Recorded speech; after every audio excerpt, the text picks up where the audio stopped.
Welcome to Divine Feminine Voices, where we explore and define feminine consciousness. My guest today, Shazna Jai, fell off a 50-foot cliff and not only lived, but experienced a miracle healing. Get ready for an amazing story.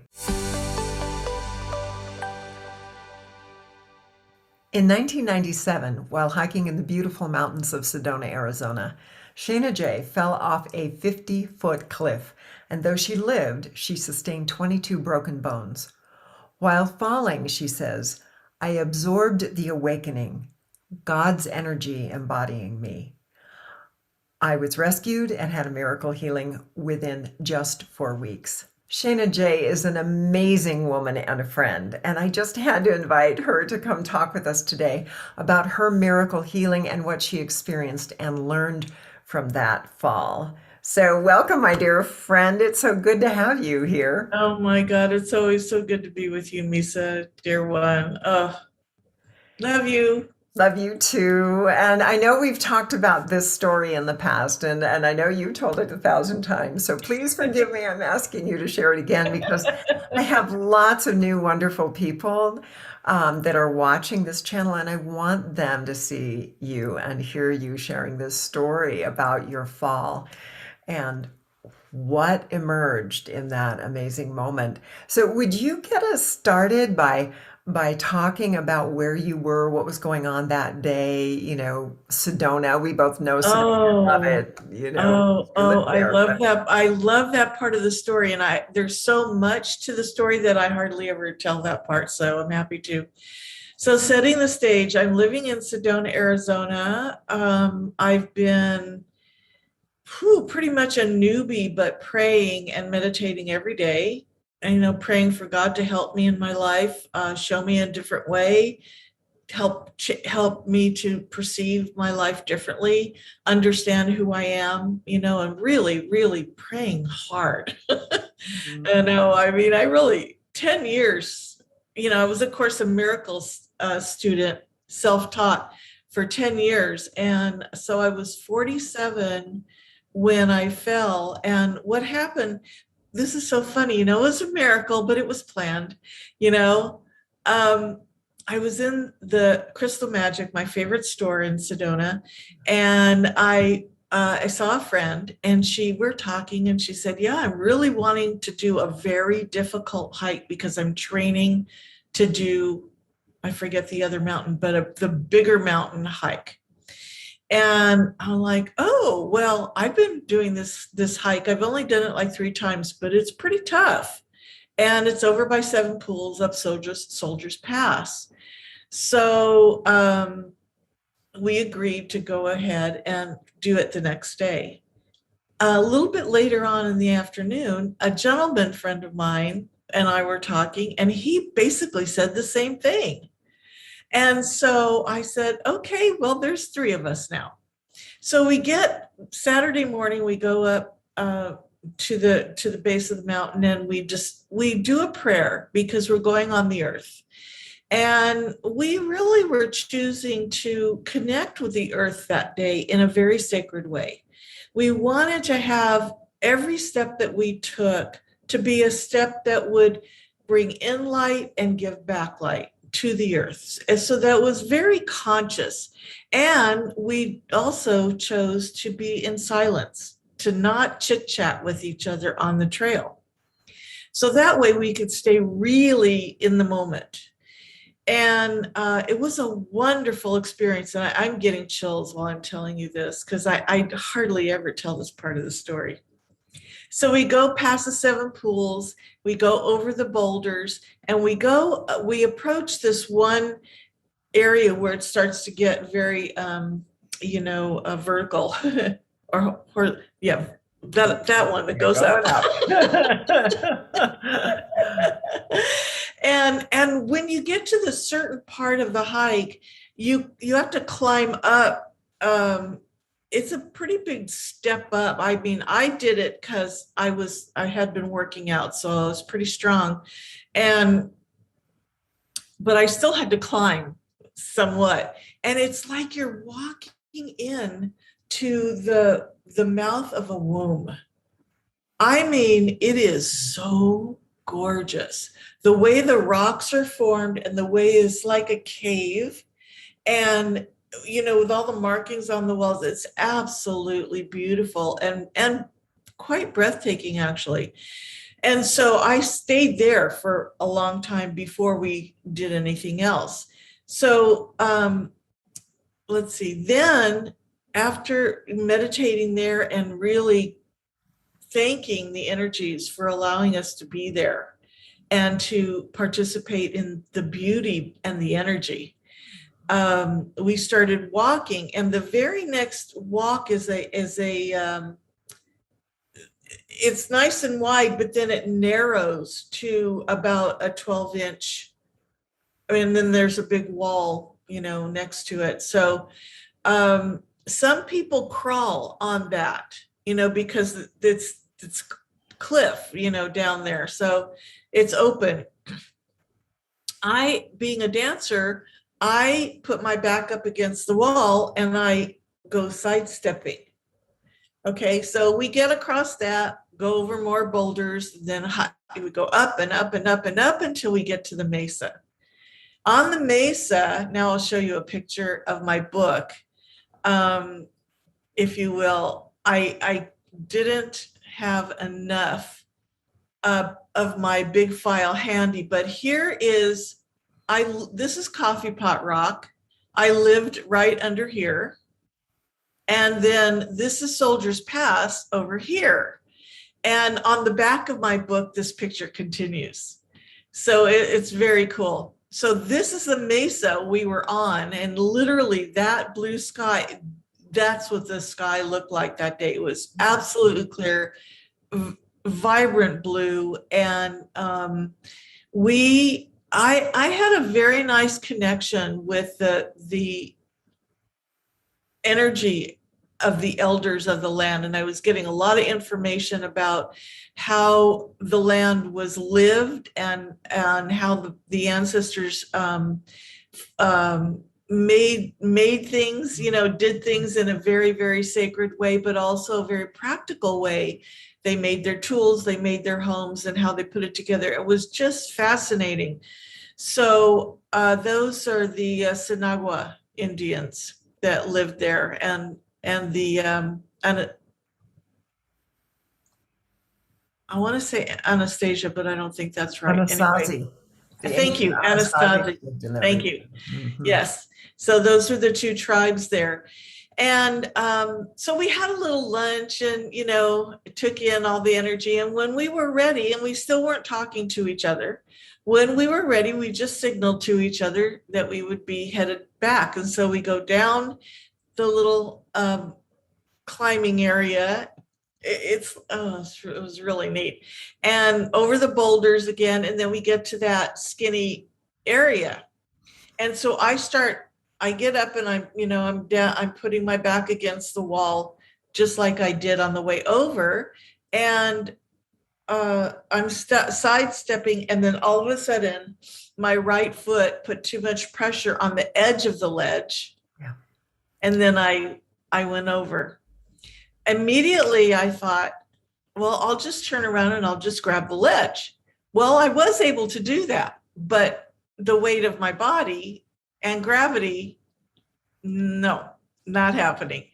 So in that moment, I knew there was nothing more that I knew to do, so I surrendered. So and when I surrendered, it wasn't a conscious thought. I have to say that. It was not, when things happen very fast, this was 4 seconds. I did not, consciously think of anything beyond grabbing the ledge. Yeah.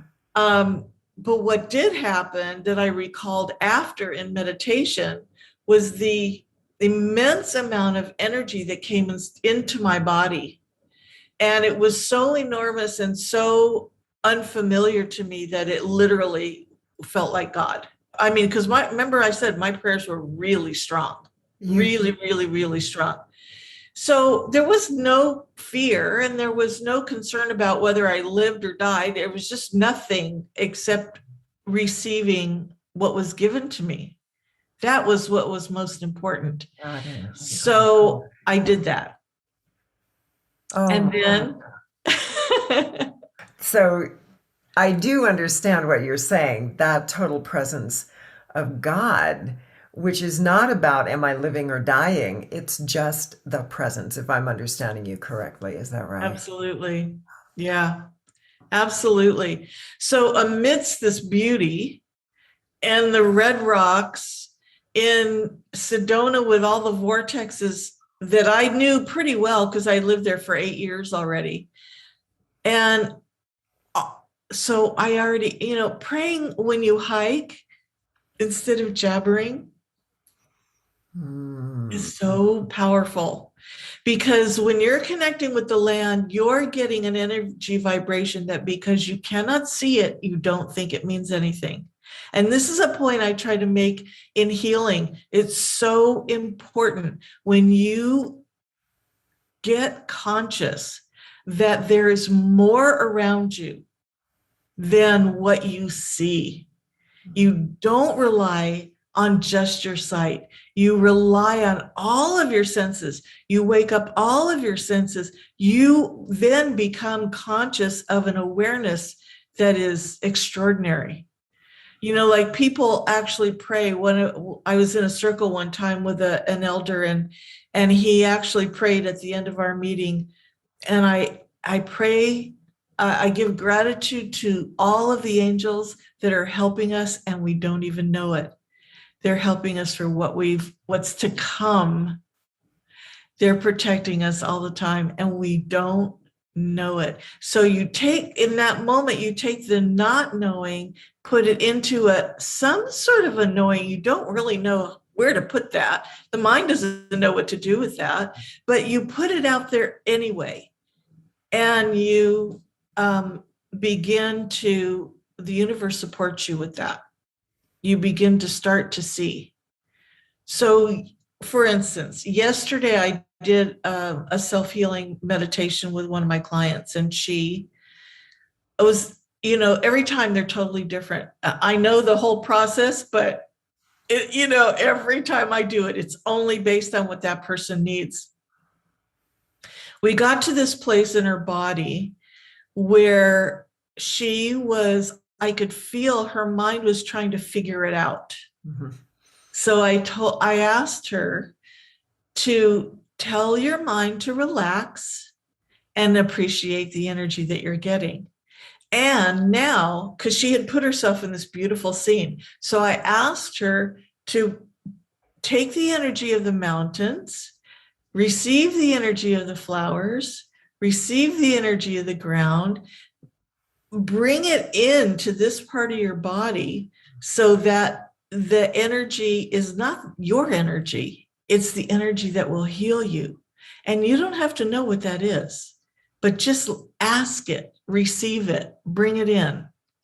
Right. So, I mean, every time I work with clients, things evolve into is like, I even get surprised what happens. So back to the story, I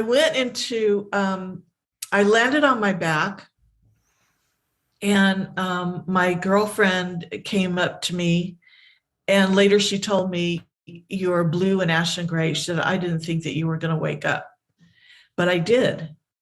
And I had been in a conscious language class the day before. So the words that came out of my mouth were, "Well, this is a fine conscious way of living." you know? And I'm like, oh, sarcasm with a bent. Oh my gosh. Oh. and she did what she does. She holds light, and she's a very big healer, and God bless her, she was the one that was there for me. I thought I was there for her, right? Then so be it. So then my guy friend comes, and he comes to the back of my head, and he starts pouring energy into my crown. And I was like, a little bit too much. So he backs up again, a little bit too much. I was already so full of energy that that physical energy just felt like, whoa, what is going on here? So again, there's no thoughts. There was just, I'm trying to retell the experience that I had energetically. I asked him to go find help. Mm-hmm. So he did. He got down the mountain very fast. God help up. I had like 22 people rescue me off the mountain. But before I was rescued, and when I was awake, I had an experience with the dolphins, which I'm very connected to the dolphins, like many of us are. It's that energetic sonar wave that we have that inside of us, and that intelligence. So when you connect to it, it's very exciting that you have somebody, that you, or something, that you resonate with on that level. And I'm laying there on my back, and I felt the dolphins swimming around me. So immediately I had my eyes closed and I was immersed in water. And I always have mermaid dreams. And so I'm very good at breathing underwater and all that. I mean, I don't know. I know what it is. and, and so what happened was, as they swam around my body, so this right arm was multi-fractured in the shoulder, and I hit my head pretty hard on this side. And I don't know what they did, but when they touched my body in my inner eye, they literally helped me to see that part of the body, mm-hmm. and how broken it was. And I heard it click back into place, and I saw it.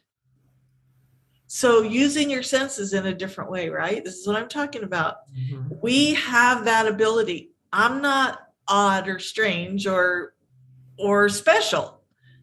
We all have that. We were born with it, and God bless us. We are learning and doing our best to learn how to use it better. And Misa, what you're teaching is doing it. What I'm teaching is doing it. I mean, it's such a blessing watching people really take charge of their life and their power in a very heartfelt and sacred way. So I saw the dolphins were healing my body. Now, this is what's interesting. When I got to the hospital, they only did surgery on my right arm, but I had fractures in my pelvis and in both of my legs. And I landed on my back. I did not have one broken bone in my back. Your spine was completely, oh my gosh. So this is God's way of protecting us, but yet giving us the experience. Okay. We're always protected, and we're only allowed to have, well, not allowed, but we're only having the experiences that we need to have for our evolution. I did not have one bruise on my body. Not one. Not one. Oh my word. And I don't know if you can see it, but I have one scar right here that looks like a little butterfly. A little baby scar. Look at that. You see it? Yeah. That's it. And I have another one on my knee, and then I have the surgery scar. Nowhere else. So when I was in the hospital, first of all, my friends started praying for me right away. Word got out very, very fast. 22 people, very synchronistic. 22 people rescued me off the mountain.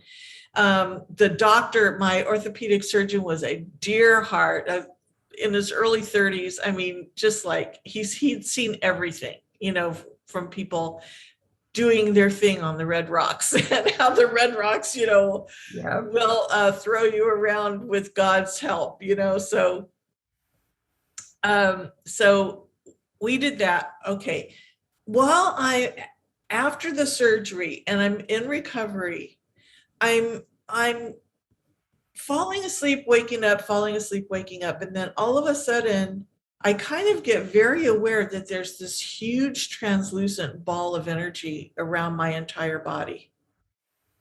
And then I saw that there was a very dense, dark energy around my body. And I don't know how this happened, but I went into the dark energy and it told me that it was morphine. So because I'm groggy and waking up, doing that whole thing, a nurse comes in and I said, why am I so groggy? Well, you're going to love this conversation. Because you're in excruciating pain. And I'm like, no, I'm not. And they're like, well, that's because of the morphine. I'm like, no, no, no, no, no. Now, I have been a person that would not say anything toward an authoritarian figure. I was very afraid of them. I always felt like I couldn't meet their language, nothing, so all of a sudden I'm saying, no, it's not. It's the morphine. I want it out. I don't know where this came from. So she says, well, we have to get the doctor. And I go, well, fine, get the doctor. And that moment, my entire system scanned the whole hospital and I felt him on the 8th floor. And she says, oh, well, he's on call. We don't know where he is. I go, he's on the 8th floor. And I go, she's like, no, he isn't. And I'm like, just ask him to come. When he came about an hour later, I said, were you in the hospital? He said, yes. So this is all I'm saying this way because the things that were awakened in me during this, that it was so wow, that I wanted to keep expanding. How much more can I have? What else can this human potentialize? Who are we really? Not just the I, but who are we? So sure enough, the morphine dissipated into the light and it was gone. And I rested like crazy. With the doctor's promise, you gotta let me know, no matter what time it is in the middle of the night, if you have pain. I said, no problem. So I slept the entire night like a baby. And he comes in 7:30 in the morning with his little smirky, well, how are we this morning? And I said, I'm great. How are you? He's like, what? He was so surprised. So that he composes himself and he says, okay, so we're scheduled you for a second surgery on your left leg, another multi-fracture. I said, okay. They take me into x-ray. This was the worst part of the hospital, trying to get me on a cold steel slab, right? From a comfortable bed where, and without morphine. I mean, I didn't need it and I wasn't going to ask for it, but that's what happened. So they get me out and I come back to my room and the doctor shows up. Well, the test results are, we're not doing a second surgery today. And I was like, okay. And then he says, but we're going to put a cast on your left leg. And I go, okay, so how long? I knew what he was going to say because I know the story. 6 to 8 weeks. And I said, 1. That's all I said. He goes, if you do that, I'm writing a report about you. So now that let me know what he was witnessing was like, whoa, what's going on here? Mm-hmm. Right? And this woman is healing. Like, I was in the hospital 3 days. 3 days with 22 broken bones. When I left the hospital, I had 9 bones left to heal. Oh my God. A soft cast on my right arm and a full cast on my left leg up to my knee, and a wheelchair to go home, and 1 day of physical therapy. So I would learn to walk the right, keep walking the right way. Because as a dancer, I could make up all kinds of steps, But the physical therapist was really brilliant. She told my common mind, just don't make up any bad habits. I was like, oh, very good. That's good advice. It is good advice. So I go home to heal. And I'm healing on my couch because my friends had me in a wheelchair. My ex-husband had brought me over ramps and tripods and all these wonderful equipment. And I saw my friends cooking for me in the kitchen, and I was sitting in the wheelchair in the living room, and I hear, "You're going to stay in this if you stay in this, the wheelchair." Mm-hmm. I was like, oh, like forever. So I go, "You guys, will you come help me? I want to get out of the wheelchair and get all this equipment out of here. Go give it to someone else who needs it." And I stayed on my couch. I healed in 4 weeks, no pain meds, not one. I used essential oils only. Gary Young himself gave me the prescription, helichrysum to repair the bones and tissues, and lavender to keep the muscles soft and supple and relaxed. Okay, my conscious awareness was, as a personality, was not there as I was healing. The only thing that was there was the voice and downloads and people that I got to talk to, like Edgar Cayce, like Albert Einstein. These people that the personality of me would be like, whoa, talk to these people. But in this state of accepting, I wouldn't even call it, accepting the power of who we are, but I wouldn't call it anything. It just, that's what it was. I just was asking my most, desired questions. It was extraordinary. In 4 weeks, I was doing yoga on my living room floor, getting my muscles stretched out again. Yeah, your entire experience during that time is so profound because I'm really hearing you were in another state of consciousness, physically aware and present and engaging, but in another state of consciousness. And all of your gifts, your clairvoyance, clairsentience, clairaudience, claircognizance, it was all alive. Is that right? Exactly. And I could even tell you more stories about how all that happened, because I recall the most unusual. Okay, I'll give you one story, just Okay. one of the many, how they all got opened up. So clairaudience, okay. I'm feeling okay. I'm going to go to the grocery store all by myself. I'm going to drive and I'm going to go. And I walk in the grocery store and I hear everyone talking. I hear everyone, nobody's talking with the lips. Telepathy was on hyperdrive. Oh my, all their And thoughts. I right then I said, are those, oh yeah, those are other people's voice. God, I do not want to know all that. Turn it off or turn it down. I mean, I didn't feel that it was necessary for my evolvement to hear other people's continuous dialogue. However, what the turned down part is that when I work with clients now, I literally can hear behind what they're saying and pull out the word patterns that are getting them stuck in life, which is, that is a gift.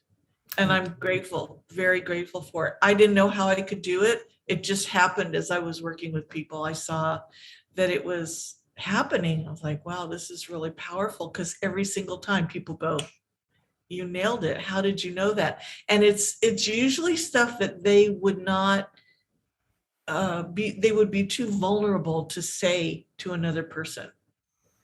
But it's there. It's in the unconscious. Unconscious, and so often it's what we really, at a deep level, hope somebody will notice. Yeah. And I when want you somebody to do, see us. yes, exactly, as I am, Yeah, right. I'm carrying. Just see me for who I am and meet me there. And yeah, absolutely. So powerful. So I just developed these gifts always in meditation. That's where I go when I feel like I'm ready for a new step, or sometimes I'm given something that I didn't think I'm ready for, but it just happens. And it's always very beautiful, so all of those gifts, the other rays from the other dimensions I was given. I'm connected to Saint Germain, Michael, and Raphael. And so they're my healing team. And then Metatron is my, I don't know, he's just my dear.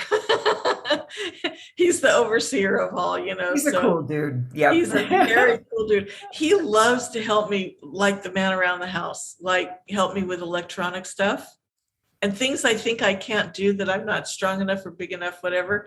I go, Metatron, will you help me? Next thing I know, it's done. It's just magic. So I've learned to live on my own without being too afraid. I'm not afraid. I have too many. I have too many wonderful people helping me that are not in form, and they're real. Yeah. They're real. So I want to share with people the main message, you could say, is that you have power so beyond your wildest dreams. And when you have that urge to tap into that power, you look around to see who's going to resonate to you. That's how you found Misa. That's how people find me. And you find the one, and you got to trust it. You got to trust it when it happens. So many people, they come and they get attracted. They know it's the right energy, and the conscious mind does not have trust and faith. So it takes you out of what would be one of probably your most amazing experiences. But nevertheless, God will never leave you alone. You'll always get that gentle tap. Like one of my clients last couple of weeks ago had a little, she was driving, and this guy in the far left turn lane was going to turn left, and she's in the right lane. All of a sudden he decides to turn in front of her. Oh no. Oh yeah, nice guy. So what happens to her? Nada. Because she was protected. Because she prays and she meditates. And she only had a little fender bender. About 3 feet would have been her, but no, little bit, just the fender. I go, sweetie, you're protected. You could just got to know this. This is stuff we've got to know, that each of our traumas, they look like traumas. They're really blessings in disguise. When you have the conscious awareness and you're not in fear, if you don't go into fear, you're going to become so blessed. That's so true. And that blessing, Shayna, as I know we've both experienced, it is a blessing for you. It's also a blessing for people around you. Yeah. Sometimes, I mean, I think of the people that came there to be there for you. Yeah. That was some part of their dharma and their karma in motion Yes. that your fall facilitated. And if we're willing to go into it And it consciously. it bonded our little village of people, and it gave us an experience that we're still friends. I'm coming up on 25 years, a quarter of a century, and we're still friends. We still talk to each other. We still, care about each other. And yeah, those people did not, well, I'll say it this way. I did not ask them to come help me. Not one question. Not come cook, not help me heal. No, all the healers came and said, can I heal you? Can I work on your body? I can help you. I'm like, sure. Come on over. Can I? And the next thing I know, somebody would bring food in front of my face. Oh, it's time to eat. Okay, cool. Nothing. Can I take you to bed tonight? Okay, sure. I didn't ask one person. I don't know how I pay bills. I don't know how for a whole year, I meditated after, because I just wanted to ground in, because we have these experiences can make us so light, that we are not in our body. So I was very, very clear that I wanted to ground in, get in my feet, get in, because I was a dancer. I knew what it was like to float, and to be light. And, I could get myself up like that anytime. But this was now my time to be centered and grounded in myself and in the power of who we are. So I did everything that God taught me, and God taught me how to truly take care of myself as a sacred being. What a precious. And when I say God, I mean the divine feminine, because my name, Shayna, is the divine feminine aspect of God.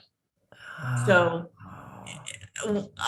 translate when I say God to, to the yin awakening that we are. And we are. And I'm so glad you said this, because we are living in a time where it's safe now for that consciousness to open, and that the feminine nature of God to truly open for us and awaken us. And it is these gifts that you described that come alive, and our way of walking on the earth changes. I would imagine your healing has to have changed, right? I mean, because you are a reborn woman.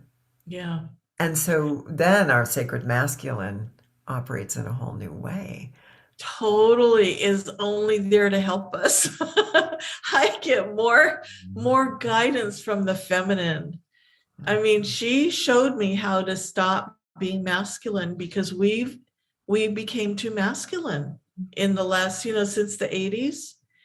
And, maybe your audience some of them wouldn't know that because they're young ones, but I lived through that and watched burning bras and feminism grow and equal pay and all of that. And I totally support it.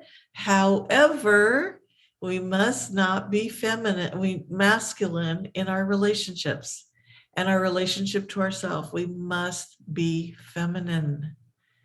We are the nurturers. We're in a feminine body, except for I don't want to speak differently about the gender thing, because that's a whole different story. But I'm talking, just for in a feminine body, choosing your femininity as it is, must be the nurturer. Too many women I coach that are, I want to find a partner and I don't have a partner, and then I draw in the wrong kind of men, and I'm like, okay, so let's talk to your masculine side. How much are you running after them? You're not a hunter. They're the hunters. You're a gatherer. You just receive.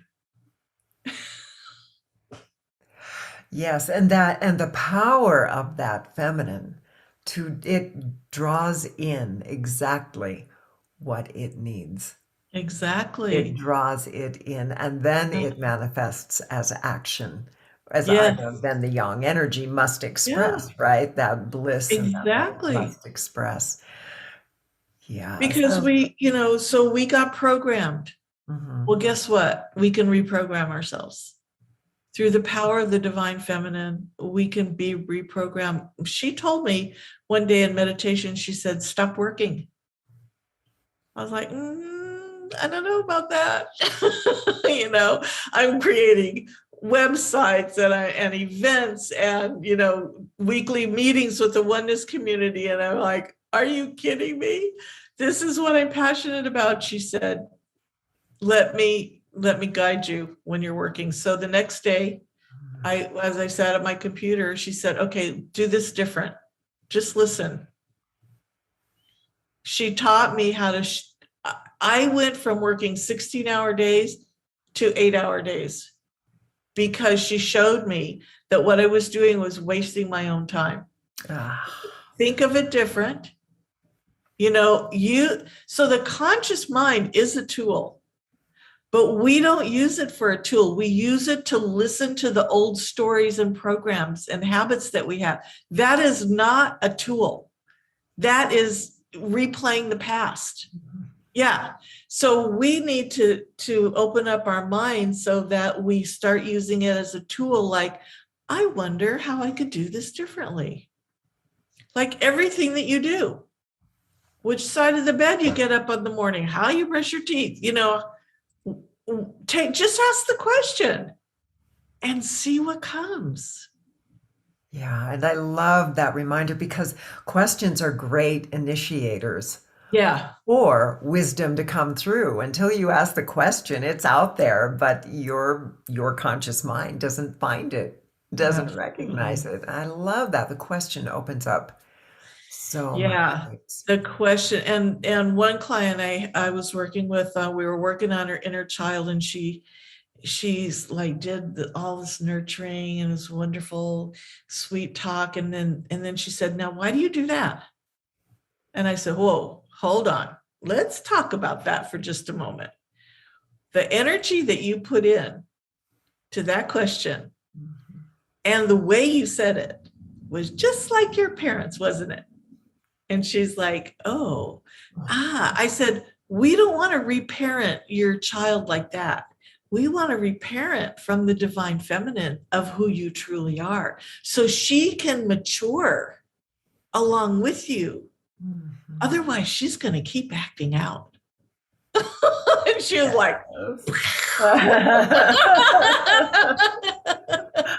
That's what I've been doing. I love those so moments. Yes, yes, yes. I mean, that's the beauty of working with a coach. You are in your soup.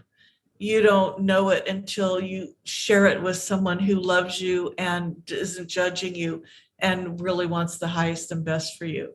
Yeah, and I That's love the way that you showed that story, Shayna, because you were coming from a place of love, and that is a place where we can receive it, right? If yeah, it's more shaming, there's a part of us defending, but when the yeah. person that we're sitting with is going, "Oh, I see something. Let's take a look at this, love." It's a whole different energy. It's safe. It's safe to go in and say, Exactly. "Ah, I can reform myself now Exactly. in a more divine Exactly. image." Yeah, yeah. I mean, the point that came out, and I have to tell you, this did not come from my conscious mind. This came from a divine intelligence. When I work with clients, there's no mind there. There's only divine intelligence coming through for whatever the energy fields are wanting. So when I told her that, it was an awareness for me too. Your inner child won't progress if it gets talked to like that. The love is what helps it grow Yeah. and stop having its little tantrums. And there's nothing wrong with the tantrums, for sure. They wake you up if you pay attention. But that we could actually, literally, we're growing and the child can grow too. Yes, absolutely. And needs to grow. Yeah, Absolutely needs to grow yeah. because so much wounding has taken place. Absolutely. Absolutely. So I have this whole meditation that I do with the inner child where I show them the language, how to reparent. It's Beautiful. beautiful. So can I tell you really quick before we go about my 5-week breakthrough program? I hope you will. Wow. My client recently and totally inspired me. And after I got done working with her, I was meditating, and I was told, you have 5 weeks of power-packed transformational breakthrough programming in these 5 weeks that you just did with her. But she had a major, I'll share with you really a simple piece of her story. She was dreading going to her family functions coming up for the holidays.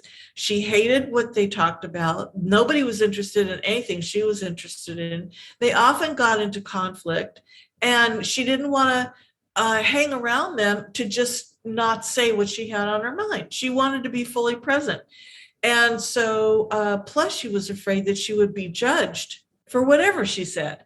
So she was afraid of everything that they thought of her. I mean, so at the end of 5 weeks, we were working around that, and it turned out to be all the ancient processes that I use. I'm like, you can handle this. We're going to go for it. So I gave her 5 weeks of these really deep processes that she literally did work on in between, because I gave her homework, she worked on them, and she was able to be with her family, no judgment.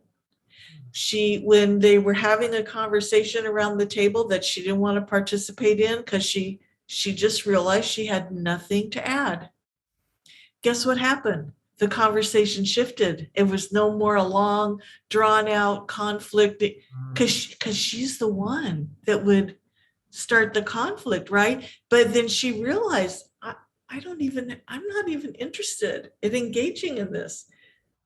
She was so full of joy after. And I was like, oh my gosh, you have inspired me now. We have now a 5-week breakthrough transformational program that I'm offering, especially this time of year before the holidays. So if you're interested in that, make sure you contact me through my website, which is shanaj.com. My name's right there on the thing, no spaces, just shanaj.com. And I will talk to you personally about it and see if it's a right fit for you. Awesome. Awesome. And Shana, we'll make sure the link is underneath the video so everybody's got it and they can go find out more about your work and your incredible presence, my dear. That's what I Oh, know is just the oh, beauty thank of you, your love. presence. And I'm so delighted that others are going to get to know you even more deeply too. Thank you, sweetheart. Thank you for sharing your story and so much of you and inspiring us to let the traumas be those places where we open up to all the Yeah, divine love and revelation that's yes, just waiting for us. yes, yes, yes. Please break the habit. God is asking you, Divine Feminine is asking you, when there's a trauma going on, they're asking you to wake up. Yeah, that's it. Wake up. That's okay. It's okay. It's okay. You'll get through it. Ask for help. Beautiful. I can't think of a better way to bring this to a close. Thank you. Those are perfect parting words. And everyone, you can learn more again about Shana Jai at her website. You'll find the link below. Remember to subscribe to this channel for more exciting stories like this one. And you can get my free ancient holding meditation in the Divine Feminine at the link below. I look forward to next time. And once again, thank you, Shana. Love you. Love you all. Love Bye, you all. everyone.